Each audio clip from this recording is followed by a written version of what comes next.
Вклады населения в банковский сектор значительно возросли, люди стали больше доверять кредитным учреждениям. Об этом заявил управляющий отделением Национального банка Коми на большом совещании с руководителями кредитных организаций. В 2015 год наши кредитные учреждения завершили с прибылью в 7,5 с лишним миллиардов рублей. Впрочем, этим цифрам есть куда расти. Максим Васильев продолжит.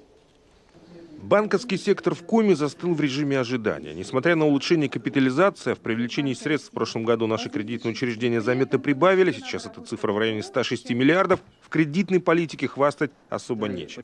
Займы населению выдаются меньше на треть. Логика проста. Просроченная задолженность растет. Общая ситуация в экономике страны заставляет банкиров страховать риски. Впрочем, инвестиционные проекты регионального правительства, которые обозначил в своем докладе республиканскому парламенту руководитель региона Сергей Гапликов, вдохнут в сектор новую жизнь. Участие банков в крупных, хороших, успешных проектах – это прежде всего увеличение кредитного портфеля, это увеличение процентных доходов.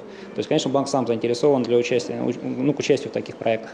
Поэтому нам важно создать условия, чтобы банки в эти проекты входили. И здесь мы готовы разные обсуждать механизмы, начиная от налоговых льгот, заканчивая субсидированием процентных ставок, предоставлением, может быть, даже и государственных бюджетных гарантий. Отток денежной массы из региональных филиалов в пользу их головных компаний – факт не самый приятный. В прошлом году мы потеряли на этом 26 миллиардов. Впрочем, по мнению экспертов, вывод активов – это своеобразный индикатор, маячок, сигнализирующий о том, на что именно нужно обратить внимание региональной власти. Развитие малого и среднего бизнеса может этот поток обратить вспять.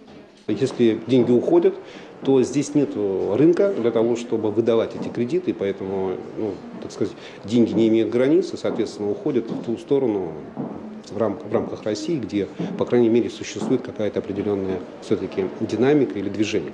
Поэтому здесь для того, чтобы остановить такой поток, это не просто запретительные меры, это вопрос задачи как раз создавать условия для развития бизнеса. Одно из главных достижений нашего банковского сектора – своеобразное внутреннее оздоровление. В прошлом году Центробанк отозвал у кредитных учреждений 93 лицензии, чтобы убрать нарушителей правил с рынка и повысить доверие населения к банковской системе. Люди эту динамику поддержали новыми рублевыми вкладами. Максим Васильев, Олег Юшков, телеканал Юрган, Сыктывкар.